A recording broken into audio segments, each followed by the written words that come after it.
ሚካኤል ሜሪኖ ስፔንን አዳነ። ስፔን ቤልጂየምን ጥላ ወደ ግማሽ ፍጻሜው አለፈች። እንደገና ሚካኤል ሜሪኖ እንደገና በደቂቃዎች ማብቂያ ላይ ድንቅ ታምር። ሰላም ጤና ይስጥልኝ የቻናላችን ቤተሰቦች፣ የ2026ቱ የዓለም ዋንጫ እጅግ አስደናቂ ሆነው ወደ ሩብ ፍጻሜ ምዕራፍ ተሸጋግሯል። ትላንት ምሽት በተደረገው ታላቅ የኮከቦች ፍልሚያ ስፔን ከቤልጂየም ያደረገችው ጨዋታ 2-1 በሆነ ውጤት ማሸነፍ ችላለች። የስፔኑ ሱፐር ሰብስቲቲዩት ሚካኤል ሜሪኖ በድጋሚ ስፔኖችን ታድጓል። የቤልጂየሞች በሐዘን ሲንበረከኩ፣ ስፔን ግን አዲስ የዓለም ታሪክ እየጻፈች ወደ ግማሽ ፍጻሜው ተጉዛለች። በዚህ ቪዲዮ የጨዋታውን ሙሉ ድራማ፣ የአሰልጣኞችና የተጫዋቾች ትኩስ አስተያየት እንዲሁም የተመዘገቡ አስገራሚ ስታቲስቲክሶችን በሙሉ በአንድ ላይ ይዘንላችሁ ቀርበናል። ወደ ጨዋታው ዝርዝር ስንገባ ጨዋታው ገና ከጅምሩ በሁለቱም በኩል ጥንቃቄ የተሞላበት ነበር። ነገር ግን በ30ኛው ደቂቃ ላይ ፔድሮ ፖሮ ያሻገረውን ኳስ ዳኒ ኦልሞ መጥቶ የሪያል ማድሪዱ ግብ ጠባቂ ቲቦ ኮርቷ ሲመልሰው ያልተጠበቀው ተሰላፊ ፋቢያን ሩይዝ ኳሱን መረብ ላይ አሳርፎ ስፔንን መሪ ያደረገ። ነገር ግን ቤልጂየሞች በቀላሉ እጃቸውን አልሰጡም። በ41ኛው ደቂቃ ላይ ቲሞቲ ካስቴኛ ያሻገረውን ኳስ የኤሲ ሚላኑ አጥቂ ቻርለስ ዲ ኬቴሌር በግንባሩ በመግጨት ጨዋታውን 1-1 አደረገው።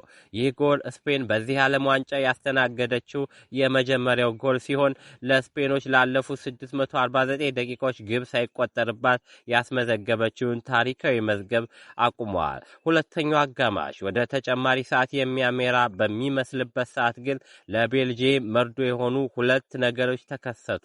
አንደኛው በ71ኛው ደቂቃ ላይ ድንቅ ብቃቱን እያሳየ የነበረው ኮርቷ በጉዳት ምክንያት ሜዳውን ለቆ መውጣቱ ሲሆን፣ ሁለተኛው ደግሞ በ88ኛው ደቂቃ ላይ የወጣቱ ባርሴሎና ተከላካይ ፓው ኩባርሲ ከሩቅ የመታውን ኳስ ተቀያሉ የቤልጂየም ግብ ጠባቂ ሴኒ ላሜንስ ሲተፋው ሚካኤል ሜሪኖ ተቀይሮ በገባ በ30 ደቂቃ ማለትም በብልጭታ ፍጥነት 117 ሰከንዶች ብቻ እንደ ነስር ተፈናጥሮ ኳሱን የቤልጂየም መረብ ጣሪያ ላይ አሳረፋል።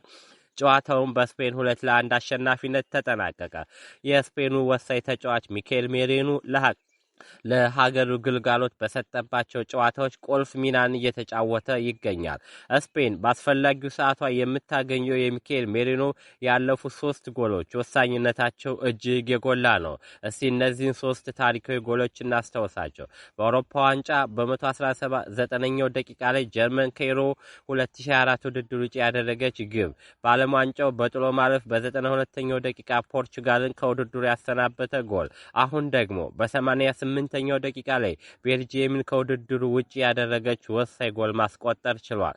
ሜሪኖ ከጨዋታው በኋላ ሲናገር እኔ ራሴ ማመን አልቻልኩም። ይህ ድል ሳይሆን ሁልጊዜ ሜዳ ስገባ ዝግጁ የመሆን ውጤት ነው ብሏል። የስፔኑ ብሔራዊ ቡድን ዋና አሰልጣኝ ሉዊስ ዴላፎንቴ ግብ አስቆጣሪያቸው ሚካኤል ሜሪኖ ሲያወድሱ ሜሪኖ ብዙ ጥንካሬዎች አሉት፣ በዓለም ላይ ካሉት ምርጥ ተጫዋቾች አንዱ ነው፣ ከብሔራዊ ቡድኑ ያጫወት ዘይቤ ጋር በሚገባ ተዋህዷል ብሏል።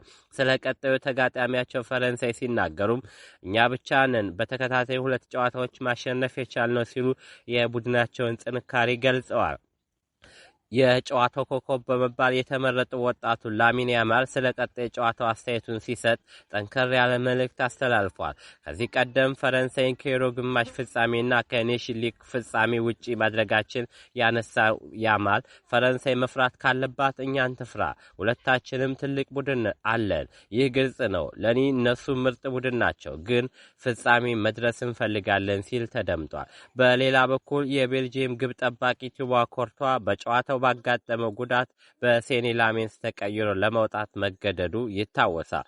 ኮርቷ ከጨዋታው መጠናቀቅ በኋላ ለወጣቱ የቡድን አጋሩ ያለውን ድጋፍ ሲገልጽ ሰን ላሜንስ ድንቅ ጠባቂ ነው፣ ከፊት ለፊቱ ብሩህ ጊዜ ጠብቀዋል ብሏል። ሶስተኛ የብሔራዊ ቡድን ጨዋታውን ያደረገው በማንቸስተር ዩናይትድ ጥሩ ጊዜን ያሳለፈው ሰን ላሜንስ ኮፓርሲ ከርቀት የመታውን ኳስ ሲመልስ መሳሳቱ ተከትሎ መተቸት እንደሌለበት የገለጸው ኮርቷ ሜዳው ሜዳው ደረቅ ነበር። እሱ ድንቅ ጠባቂ ነው።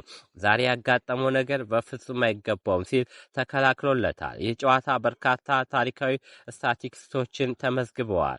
አንደኛው ሚካኤል ሜሪኖ በዓለም ዋንጫ ታሪክ በተከታታይ ኖካውት ጨዋታዎች ላይ ከቤንች ተነስቶ የማሸነፊያ ጎል ያስቆጠረ በታሪክ የመጀመሪያው ተጫዋች ሆነዋል።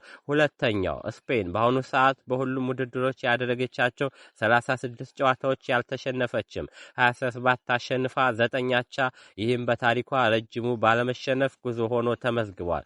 ሶስተኛው ላሚን ያማል እና ፓው ኮፓርሲ በትላንትናው ጨዋታ በጋራ በመሰለፋቸው ስፔን ከ1958 ብራዚል ፔሌና አልታፊኒ በኋላ በዓለም ዋንጫ የሩብ ፍጻሜ ጨዋታ ላይ ሁለት ታዳጊዎችን በቋሚነት ያሰለፈች ሁለተኛው ሀገር ሆናለች። አራተኛው ቤልጂየም አሁን ላይ ከስፔን ጋር ባደረገችው ያለፉት 12 ጨዋታዎችን ማሸነፍ አልቻለችም። የመጨረሻዎቹን 6 ጨዋታዎች ሙሉ በሙሉ ተሸንፋለች። የቤልጂየም ወርቃማ ትውልድ ጉዞም በዚሁ መልኩ በሐዘን አክትሟል። እንግዲህ ስፔን ወደ ግማሽ ፍጻሜው አልፋለች። በቀጣይ ማክሰኞ ምሽት 4 ሰዓት ላይ በቴክሳስ ዳላስ ስታዲየም ከፈረንሳይ ጋር ታላቅ ፍልሚያ ታደርጋለች። እናንተስ ምን ታስባላችሁ? ስፔን ከፈረንሳይ ደግማ በማሸነፍ ለፋይናል ትደርሳለች ወይስ የፈረንሳይ ስብስብ ስፔንን ያቆማታል? ግምታችሁን በኮሜንት መስጫው ላይ አስፍሩልኝ። ቪዲዮን ከወደዳችሁት ላይክ ማድረጋችሁን፣ ለቻናሉ አዲስ ከሆናችሁ ደግሞ ሰብስክራይብ ማድረጋችሁ የደውል ምልክቷን መጫናችሁን አትርሱ።